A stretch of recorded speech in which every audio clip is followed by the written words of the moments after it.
বলেন জয় বাংলা, বলেন জয় Bangabandhu. Full stop. এখানে কোনো ইফ এবং বাট নাই। আসসালামু আলাইকুম, সবাইকে স্বাগত বিডি টাইমসের।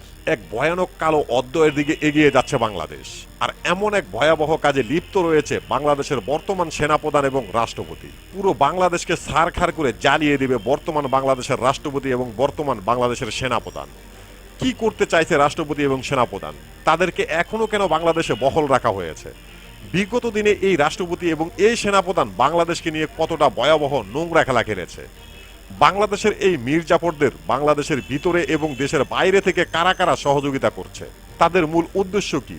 কি করে তাদেরকে প্রতিহত করা যায়? নাকি তারা দেশটাকে নোংরা খেলার মাধ্যমে ছারখার করে দেবে? এই প্রতিটি বিষয়ে সুন্দরভাবে বোঝানোর চেষ্টা করব আজকের এই ভিডিওতে।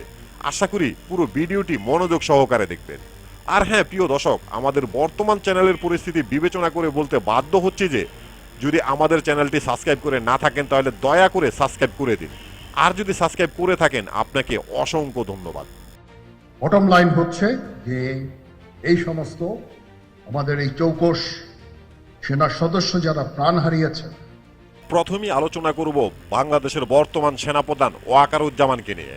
বাংলাদেশের বর্তমান এই সেনাপ্রধান বাংলাদেশকে নিয়ে নোংরা খেলায় মেতে উঠেছে। তিনি একদিকে সমর্থন পাচ্ছে বাংলাদেশের ভিতর থেকে, আবার অন্যদিকে সমর্থন পাচ্ছে বাংলাদেশের বাইরে থেকেও। বর্তমান এই সেনাপ্রধান দেশের পরিস্থিতি নিয়ে বিভিন্ন দলকে এবং বর্তমান দেশের সরকারকে একের পর এক হুমকি ধামকি দিচ্ছে, যেটা সেনাবাহিনীর সংবিধানে নেই। এর চেয়েও বড় জঘন্য কাজে লিপ্ত রয়েছে এই সেনাপ্রধান। ইতিমধ্যে ভারতের বিক্রম মিস্ত্রির সাথে বাংলাদেশের সেনাপ্রধান ওয়াকারুজ্জামানের আলোচনা হয়েছে। এমনকি ভারতের সেনাপ্রধানের সাথে পর্যন্ত ওয়াকারুজ্জামানের আলোচনা হয়েছে। এটা দেশের সংবিধানে নেই। যদি কোনো দেশের সেনাপ্রধান অন্য কোনো দেশের সেনাপ্রধান বা অন্য কোনো কূটনীতিকদের সাথে আলোচনা করতে হয় তাহলে অবশ্যই দেশের সরকার প্রধানের অনুমতি লাগবে। কিন্তু বাংলাদেশের সেনাপ্রধান ওয়াকারুজ্জামান দেশকে নিয়ে একটি সর্বাধিক নোংরা খেলায় মেতে উঠেছে।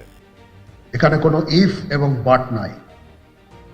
এখানে যদি ইফ এবং বাট আনেন, এই যে বিচারিক কার্যক্রম এতদিন ধরে হয়েছে, অনেকেই মনে করছেন যদি এমনটা হতো, সেনাবাহিনী যদি আওয়ামী লীগ সরকারের দোসর হতো তাহলে তো আওয়ামী লীগকে দেশ ত্যাগ করতে হতো না। সেনাবাহিনী তো আওয়ামী লীগের পক্ষে কাজ করেনি। এটা ঠিক, সেনাবাহিনী আওয়ামী লীগ সরকারের পক্ষে কাজ করেনি, কিন্তু সেনাপ্রধান ওয়াকারুজ্জামান কাজ করেছে। তার পক্ষে সম্ভব ছিল না হাসিনা সরকারকে টিকিয়ে রাখা। কারণ হলো একদিকে জাতিসংঘের চাপ, অন্যদিকে বাংলাদেশের সেনাবাহিনীর প্রায় 80% সদস্য দেশের পক্ষে, কোনো রাজনৈতিক দলের পক্ষ নয়। যার কারণে জুলাই আন্দোলনে এত হাজার হাজার মানুষ নিহত এবং আহত হওয়ার পরও সেনাপ্রধানের পক্ষ থেকে সেনাবাহিনীর উদ্দেশ্যে বলা হয়েছে আর কিছু সময় দিন, এরপর ব্যবস্থা নেব।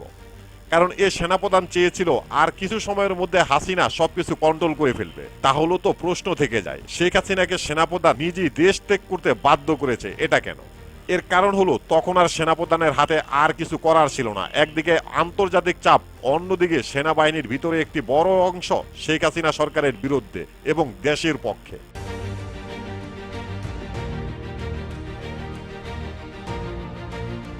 এরপরও যদি সেনাপ্রধান হাসিনা সরকারের পক্ষ নিত তাহলে দেশে গৃহযুদ্ধ তৈরি হতো, সেনাবাহিনীর ভিতরে যুদ্ধ শুরু হয়ে যেত, বাংলাদেশ সেনাবাহিনী দুটি ভাগে বিভক্ত হয়ে যেত। এর মাধ্যমে হয়তোবা দেশে লাখ লাখ মানুষের মৃত্যু হতো, কিন্তু হাসিনা সরকার এবং সেনাপ্রধান নিজেরাও বিলুপ্ত হয়ে যেত। আর এই সবকিছু বিবেচনা করে বর্তমান বাংলাদেশের সেনাপ্রধান বাংলাদেশকে নিয়ে নোংরা খেলা বেছে নিয়েছে।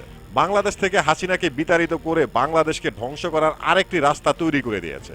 শুধু তাই নয়, হাসিনা সরকারের যত দোসর রয়েছে সবাইকে সম্পূর্ণভাবে নিরাপত্তা দিয়ে গেছে বাংলাদেশের বর্তমান এই সেনাপ্রধান।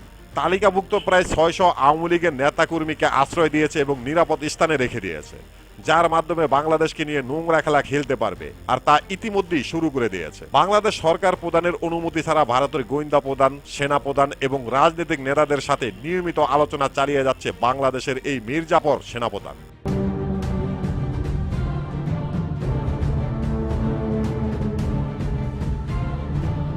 এবার আসা যাক বাংলাদেশের রাষ্ট্রপতি কি চায়। বাংলাদেশের বর্তমান রাষ্ট্রপতি একজন জঘন্য সমালোচিত রাষ্ট্রপতি। এই রাষ্ট্রপতি কখনো একটি দেশের রাষ্ট্রপতি নয়। এই রাষ্ট্রপতি এক ধরনের ভারতের রাষ্ট্রপতি। তার প্রধান কাজ হলো ভারতের আদেশ বাস্তবায়ন করা। আর এই রাষ্ট্রপতি যদি বাংলাদেশের ক্ষমতায় থাকে তাহলে বাংলাদেশকে নিয়ে যে কোনো খেলা খেলতে পারবে সেনাপ্রধান, কোনো বাধা থাকবে না। কারণ হলো সেনাপ্রধান তার সমস্ত কাজের জবাবদিহি করতে হয় শুধুমাত্র রাষ্ট্রপতির কাছে। আর সেই রাষ্ট্রপতি যদি হয় বাংলাদেশের সবচেয়ে ভয়াবহ শত্রু, তাহলে বাংলাদেশকে ছারখার করা কোনো ব্যাপারই নয়।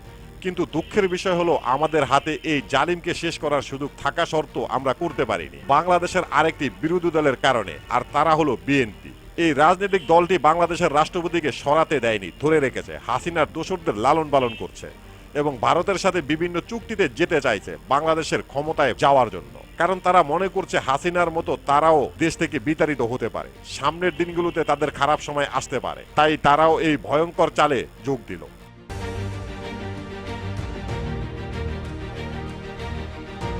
এবার আসা যাক বর্তমান বাংলাদেশের সেনাপ্রধান ওয়াকারুজ্জামান এবং রাষ্ট্রপতি সাইফুদ্দিন এরা বাংলাদেশকে নিয়ে কি খেলা খেলতে চায়, তাদের মূল উদ্দেশ্যটা কি। এদের মূল উদ্দেশ্য হলো বাংলাদেশে একটি সর্বাধিক অরাজকতা তৈরি করা, আবারও পুনরায় হাসিনাকে দেশে ফিরিয়ে আনা। আর এর প্রথম ধাপটা তারা 5ই আগস্টের দিনই সেরে ফেলেছে, বাংলাদেশ থেকে হাসিনাকে বিতাড়িত করে আর হাসিনার দোসরদের আশ্রয় দিয়ে।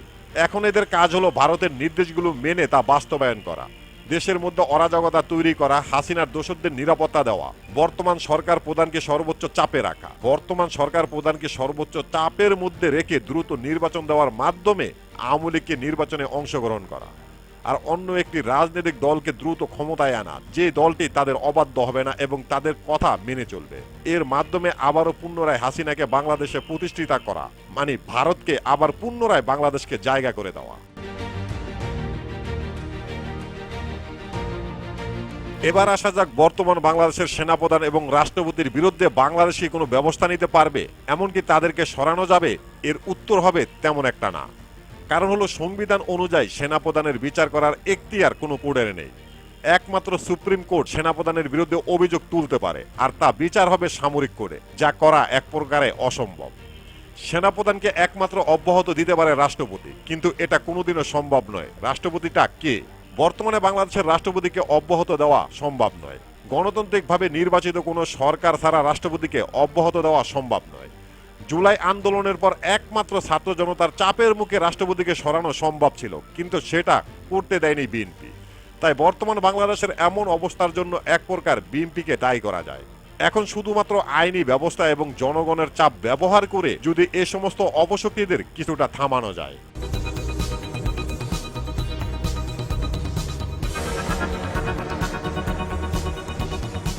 এখন প্রশ্ন হলো, এ সমস্ত অপশক্তিরা কি হাসিনাকে আবারও বাংলাদেশে আনতে পারবে? এটা এক প্রকারের অসম্ভব। তবে এরা যা করতে পারবে তার মাধ্যমে দেশটা জাহান্নাম করে দিতে পারবে। সেনাপ্রধানের পক্ষে একমাত্র বাংলাদেশকে অশান্ত করা সম্ভব, এছাড়া আর অন্য কিছু সম্ভব নয়। এর কারণ হলো সেনাবাহিনীর প্রায় 80% সদস্য দেশ এবং জনগণের পক্ষে। তাই বর্তমান সেনাপ্রধান ভারত এবং হাসিনার পক্ষে হয়ে উল্লেখযোগ্য কিছু একটা করতে পারবে না। সেনাপ্রধান খুব ভালো করে জানে যদি কোনো ভুল করে তাহলে বাংলাদেশ সেনাবাহিনী দুটি ভাগে বিভক্ত হয়ে যাবে, একটি দেশ এবং জনগণের পক্ষে, আরেকটি সেনাপ্রধান হাসিনা এবং ভারতের পক্ষে।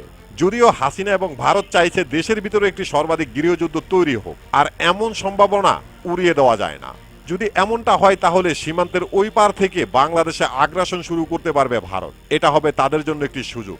তবে বর্তমানে এশিয়াতে পাকিস্তান, ভারত, চীন, বাংলাদেশ, মিয়ানমার, আফগানিস্তান এই সমস্ত দেশগুলোর দিকে তাকালে মনে পড়ে যায় আজ থেকে 1450 বছর আগের ইসলামের ভবিষ্যৎবাণীর কথা, যেখানে বলা রয়েছে এশিয়াতে একটি সর্বাধিক ধর্মযুদ্ধ শুরু হবে মুসলিম, মুরশিক এবং মূর্তি পূজারীদের মধ্যে, যা হবে পৃথিবীতে সবচেয়ে বড় ধর্মযুদ্ধ। যেই যুদ্ধে মুসলিমরা বিজয় লাভ করবে, কারণ মহান আল্লাহ পাক মুসলিমদের বিজয়ের ঘোষণা দিয়েছে। এই যুদ্ধের নাম দেওয়া হয়েছে গাজওয়াতুল হিন্দ। কিভাবে শুরু হবে গাজওয়াতুল হিন্দ এবং কতটা ভয়াবহ হবে এই যুদ্ধ, এই সম্পর্কে জানতে দেখতে পারেন আমাদের এই ভিডিওটি। প্রিয় দর্শক, আমাদের ভিডিওর প্রতিটি কথা উল্লেখযোগ্য ভেরিফাই পেজ থেকে সংগ্রহ করা। এরপরও যদি ভুল হয়ে থাকে তাহলে অবশ্যই কমেন্ট বক্সে জানিয়ে দেবেন। এখানেই শেষ করছি আমাদের আজকের প্রতিবেদন। আল্লাহ হাফেজ।